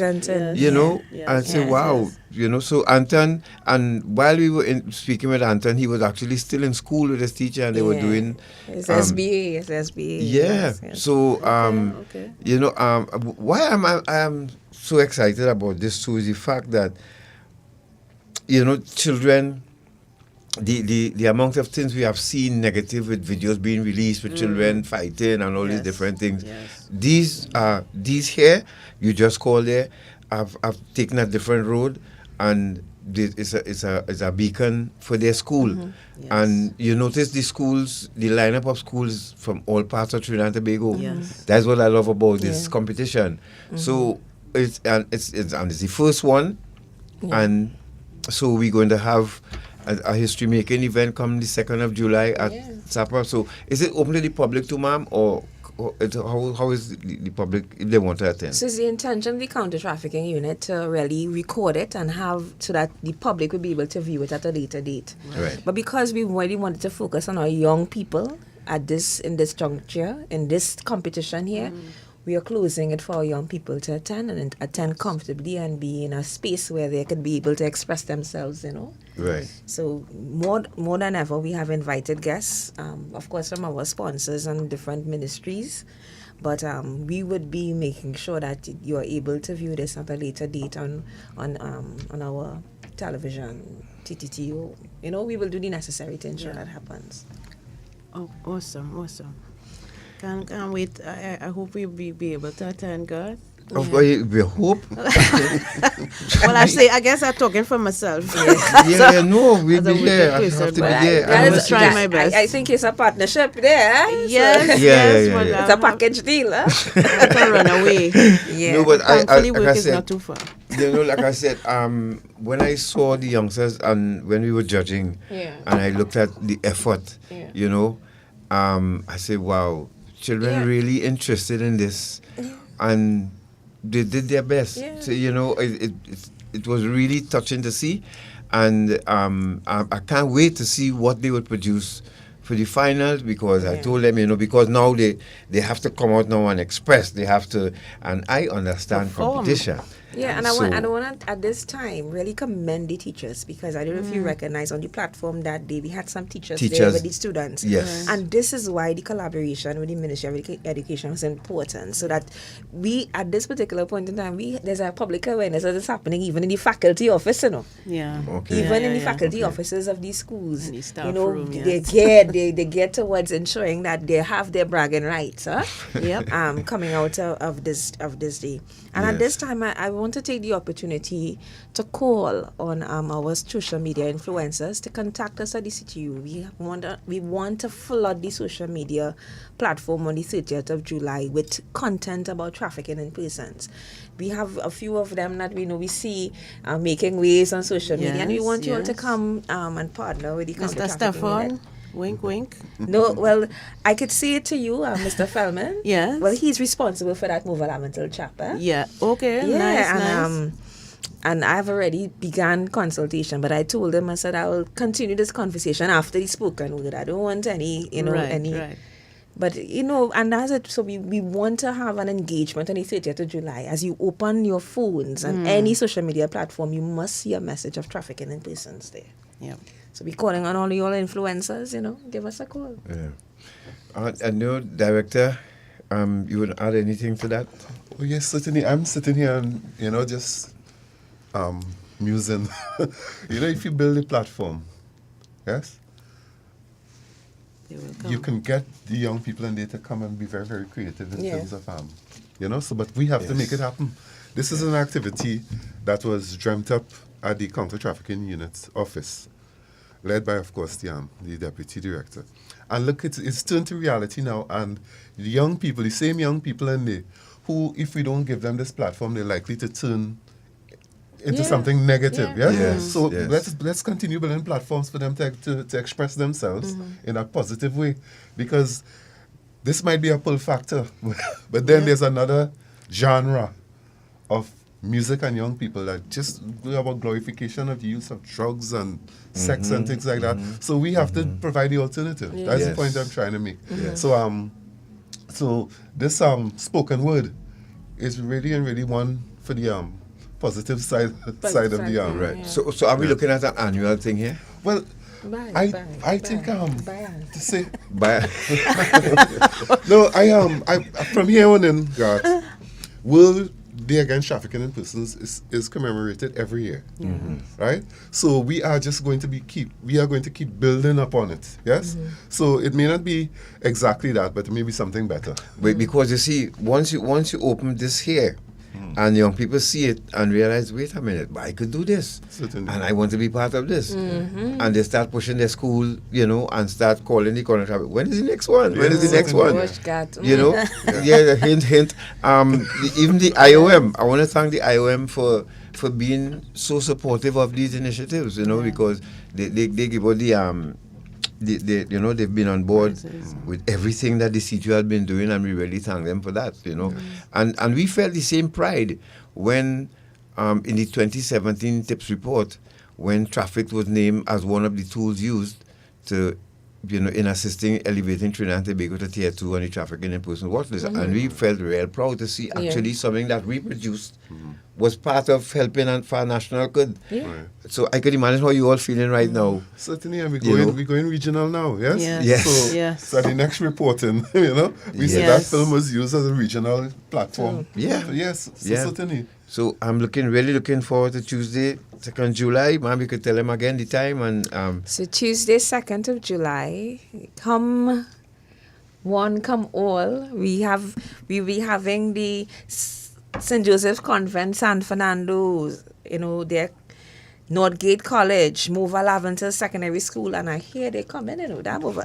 They have to, yes. I can imagine. They find that the amount is a limited amount, and Cohen Hamilton Secondary School. We're having Bishop's High School Tobago, Waterloo Secondary, and Miss Imani Taylor indicated that she's part of a spoken word girls group. Yes. So that group will be representing Miss Miller on that day. So there will be activities well aware. You think will be nice. You think will be nice. Any guest appearances or of course, and how performances? could I not mention the Ministry of Youth Development and National Service. They have pledged 2 performances. The panelist and Mr. Reguello, and I can't. Young Reguello, young Tina Reguello. Yes, and I can't readily remember the other artists. And we will also be having Mr. Leonard Thomas performing, and we just want positive vibes, positivity. And having our young people operating in a space where they see that they are actually forming part of an awareness, international awareness. Yes. It is noteworthy to mention the winner of the spoken word competition will also be performing on the art gala on the 30th of July, and we will also be moving forward and engaging all the content in a way that we'll probably have it out there to be heard by one and all at intervals. Yeah, and I must say that someone in this room will be 50 and around that time too, ma'am. Yes. And she's looking forward to it, and that part of July is always special for us too. So you wouldn't be the country then, as you're trying to tell them? No, we'll be here. We'll be here. Of course. But it's a significant milestone, and I'm happy that this day in particular will be getting some prominence, because as well as the other UN days, because we know about April the 6th, and we know about the 1st of December, but I think the 30th of July should really become a premier commemoration in Trinidad and Tobago based on all the that's work the vision that the that city is doing, right? I just wanted it to be, because that's what we are. We are the country's response to trafficking in persons, so we have to make it grand. Yep. Yeah, we have to make it grand. Yeah, so thank you very much for that shout out. Really happy birthday, Mr. Gat. My birthday is on the 31st, so the 30th of July has some significance to me, and of course Emancipation Day right after. Thank you, Annalise. Miss Rion Elbon is our. I can't do it without Annalise. Miss Annalise saying good morning. So yes, Rion Elbon is the performer that Rion Elbon, that has given of their time to perform for our young people on the 2nd of July. Yep. And is Mr. Rion. Right. Okay. So folks, let's go to a break, and when we return, we're going to take some of your calls. Let's see how much you have learned listening to this program, not only listening to this program this morning, but about human trafficking. Have the ad been working for you? What else you think the CTU or the government can do to raise more awareness or to keep this on the front burner? Be willing to hear your thoughts. When we return, Shortman, just take us to a break. We'll be back. Stay right there. Yes, girl. Online here with this weirdo named Larry. I'm getting rid of him now.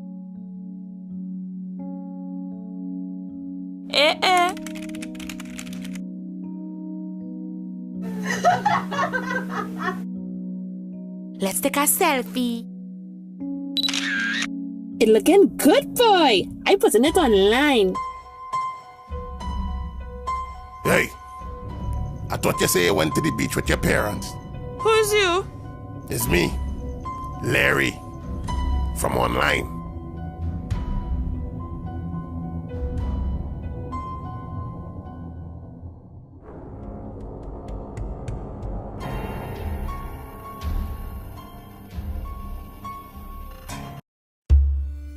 Slavery, a terrible time in our history. The kidnapping, buying and selling of people for profit, the the exploitation of another human being. It still exists today. It has a new name: human trafficking. Anyone can be a victim. There is forced labor, sexual exploitation, and domestic servitude. Human trafficking is a worldwide problem and an emerging concern for us here in Trinidad and Tobago. If you know of or suspect human trafficking activity, call the Counter Trafficking Hotline at 800-4CTU or 800-4288. Human trafficking is a crime. Identify it, report it, stop it.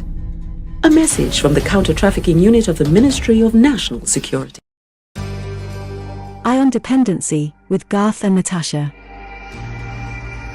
Reality radio, at its best, where every life is a biography.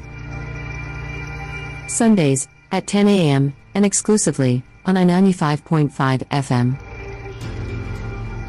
And streamed live on the Ion Dependency Facebook page and YouTube channel.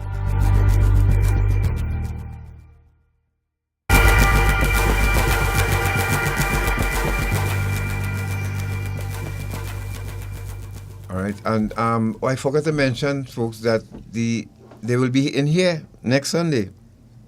Yeah. The finalists, the 9 finalists. All of them? All of them. Okay. They'll be here next Sunday, God's willing. Apart, the young lady from Tobago, she's also a track athlete, and she may have to be at the stadium, so the mother will see how she can swing it while they're there, or if they could come in. It depends on the itinerary. Right. So, but yeah, they will be here representing their schools next Sunday and telling us about themselves, and so we're looking forward to that. I like to lie with young people, you know that. And, having had the experience with them at CCC and all of that, I know how enthusiastic they could be and lecturing at different schools. So they really stint into shy beings when you put them in front of a microphone. Yes. Sometimes. Yeah. But I mean, these are performers, so hopefully they'll express a little bit of their personality. Yeah. And it's funny, they'll be so shy when you have to speak to them, but put them by themselves when you can't shut them up. Yeah. But they are. But it's a nice bunch, and I'm really looking forward, especially my boy Anton. Anton. You see the favoritism? It's a good thing you're not judging. Right? Yeah, it's a good thing I'm not judging. Correct. No, but it's nice to see a young man among all these ladies competing. Yes, of course. Of course. So, and I want to just remind people as well that these young people are not the exception, but the rule. I think the majority of young people are disciplined, constructive, and it's just, because of how social media operates, we only see the negative, but these are the exception and not the rule. Yes. So we're going to open the line 622-3937, 622-3937. Give us a call. The director, deputy director, if you have any questions, any comments, any suggestions, so that, because you are part of this too as well. And, Director, Mama, you all can't stress this enough, how important it is for Trinidad and Tobago to deputy, so that they could come on board and understand that they are part of this fight too as well. Yes, so we do have a email address, which anybody who wants to contact us, they can just shoot us an email. Is a Counter Trafficking Unit at mns.gov.tt. That's Counter Trafficking Unit at mns.gov.tt. So we, as I said before, we are open for business, and we welcome anyone who is interested in assisting us in carrying this fight forward. 622-3937, good morning. Hello, good morning. Morning. Yes, morning. Good morning. Good morning. Go ahead, sir, you're live. Yes. Good morning, you're live on the air, sir. Go ahead. Yes, I would like to get the number, please, the trafficking number, please. You could contact us via our hotline 800-4CTU. For what? 4288. Around what time I would call and get on to somebody? It's a hotline. It's a 24-hour hotline. And I'm giving you other numbers, right? You could also contact an officer at 498 9989. I can call at any time and get somebody. Yes. At 800 4288. And 498. Wait, yes, sir.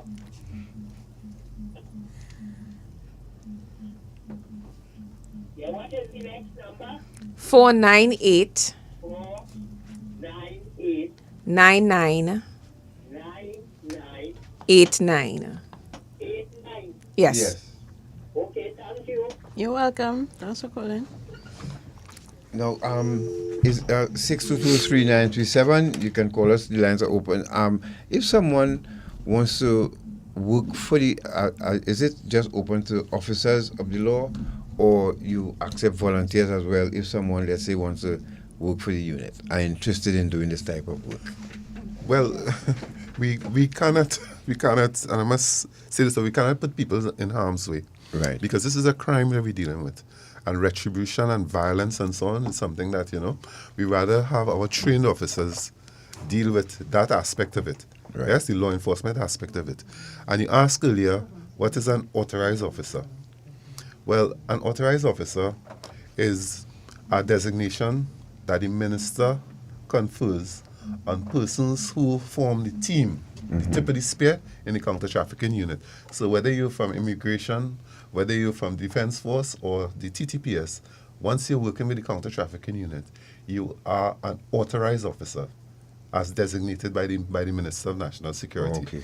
So while we encourage people to share information with us to help us in terms of dealing with some of these activities and so on, we are careful not to get people involved in the criminal investigation aspect of it, because that we will be failing in our duty of care to protect people. Right. So and if so it's officers and if an officer, let's say now in the police service, you have to go through a series of training first if they desire to join the unit. You have to be vetted. Right. Properly vetted to join the team at the counter trafficking unit. Because there's a high premium in terms of confidentiality. Not just in terms of our victims, but in terms of our operations and investigations. Yes. And having said that, I see the bill was passed for the testing bill. The polygraph. Yes, the polygraph testing that was passed unanimously too. Yeah. When I put on the radio, I heard the news and I hear people saying yes from me. I said, what is really going on here? What, the bill was passed? Yes. And I was really happy to hear that. So now it is authorized now, or authorized officers now also can be subjected to polygraph testing. No, quite the contrary. All of our authorized officers are positively vetted. That means polygraphed and so on. Yeah. Right. Even before the bill was passed. Right. No, I'm talking about the public service. Right. Yeah. I see what you mean. Yes, officers of the public. I don't know if you want to permit me. Sure. I want to announce our panel of illustrious judges. Yes, please. If there's no 6223. No, go ahead. Okay. Go ahead. All right. We have Ms. Sarah De Silva, Master of the High Court, Judiciary of the Trinidad and Tobago. We have Mr. Darren Sandy, a performance poet. We have Ms. Elena Buchun, Protection Coordinating Assistant of the International Organization of Migration. We have Ms. Candice Wallace, Child Protection Officer, UNICEF Office for the Eastern Caribbean area. And last but not least, we have Mrs. Gashel Gilks Edwards, Manager of National Service, the Ministry of Youth Development and National Service. Okay. So those are our judges for the spoken word competition, Wonderful. 2nd of July 2024. Good morning. Good morning, God, and the rest of the panel. Good morning to you all. I have a concern. Turn off your radio first, please. Okay. Sorry. Remember, when you're calling us at 622-3937, remember to take your radio off and listen to us on the phone. Hello? Yes, go ahead, sir. Right. A concern / question. Whilst I understand that the counter trafficking unit is responsible for this program, there is also another arm protecting service, which is called the Child Protection Unit. Yeah. Okay. The So, Child Protection Unit, which is part of the Trinidad and Tobago Police Service, is one of not the. necessarily connected to the unit. They do collaborate on certain issues, but they're under the police service. The Counter Trafficking Unit is an independent unit under the Ministry of National Security. Okay, thanks for the information. But You're still, my welcome. concern / question is that there is this notion that when you see something, say something. And that regard, about 5 years ago, what was happening right next door to me where I live, I made a report to the Child Protection Unit at El Chobo in St. Joseph, Maracas. Officer took the report and assured me that they were looking into the matter. To date, nothing has been done. Oh. Is it still ongoing, the activity that you reported? No. But no, it's not ongoing. But my point is that like 2 years ago, nothing was done. When you see something, say something, and in my personal case, my experience, I did that, and the situation was not addressed. And we have similar situations or activities taking place now, and I wonder if that unit is really addressing these situations. Notwithstanding the disappointing response that you got, could you share what it is that you witnessed? Okay, so next door to me, there's this family, husband and wife, and a few children. Both parents were on drugs, cocaine particularly, right? And children were denied an education, and children were introduced to drugs. Specifically marijuana in that extent. Okay. Right? And it was so heart-wrenching for me because I feel like, okay, I'm living next door to a drug block, experiencing these things, now saying what I'm saying, and it's not being addressed. Wow. So I'm thankful for this program. And let me say, because it's very short, that in particular, I think you're familiar with this voice. Right, sir. Thank you very much for sharing, though. But I would just like to get... So we'll take it from there going forward. Thank you very much. Yes, Director? Yeah, I would just like to give the assurance that we are opening up portals through which reports can come, and we have a process that actually audits the response. And when our digital platforms come on board, it will be a repository for reports like that and the actions taken. Okay. Yeah. Before we go, I would like to thank. Let me thank the officers and people of the Counter Trafficking Unit, Director and Deputy Director, who, because you all could have said no, you all could have said you didn't, and move on to something else. But you choose to do this. This is noble. This is commendable. You all are actually our heroes, fighting on behalf of this country. And we want to thank you all for the time and dedication, notwithstanding the fact that you have to sacrifice your family time to see about Trinidad and Tobago. We want to thank you all very, very much for this commitment, to the officers of the Counter Trafficking Unit of Trinidad and Tobago, Ministry of National Security, even the interpreters, the people who work alongside you all too, Alasalis and Terry and all of these others who diligently support you all in this. We want to thank you very much. Tom, that button again, please, so that we could, show the appreciation for this unit and the work that they've been doing. We want to thank. Any closing remarks, Director, Deputy? We can start with you. Any closing remarks? Again, just to relay that we are ready to partner. We are ready to partner with persons, especially as we use the platform of World Day Against Trafficking and Persons to catalyst our public awareness outreach. Look out for it. Look out for the billboards. Look out for the buses. So questions like what we just get there from gentlemen, what number, that will be questions that will be no more, because the buses will tell you 800 4CTU. Right. And I just want to just thank Trinidad and Tobago for supporting the Counter Trafficking Unit. Your support is in the reports. Your support is in seeing something, and we will continue to really manage. Because we are the response to trafficking in persons, Director.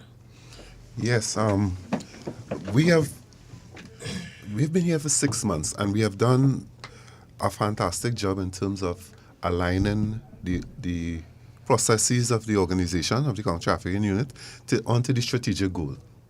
So we have alignment now. However, I am building a team. I'm on the cusp of building a strong team to ensure the tip of the spear is brought down in the environment so that the environment will have to change. It might sound euphemistic, but what I mean is those networks and so on that are profiting and thriving right now, I want the time to come when we bring them to account and take them before a tribunal to explain themselves. Yes. Yep. And of course, those of you out there, you can send an email to the Counter Trafficking Unit at mns.gov.tt if for the World Day Against Trafficking in Persons, if you're interested, or thereafter in partnering with the Counter Trafficking Unit, you can send an email to them as well, and you will get a response. And remember that 800-4CTU is always answered when you call. So please reach out. This has been Our Independency. We thank you all very, very much for joining us again this morning. Those of you who are online, remember before you leave, remember to like and subscribe to the channel. And we'll be here again, God's willing, next Sunday as we return from Jamaica to introduce you to the finalists. They will be in studio for that spoken word competition, and we look forward to that. So, ma'am, sir, thank you all so very, much. very much. Thank you.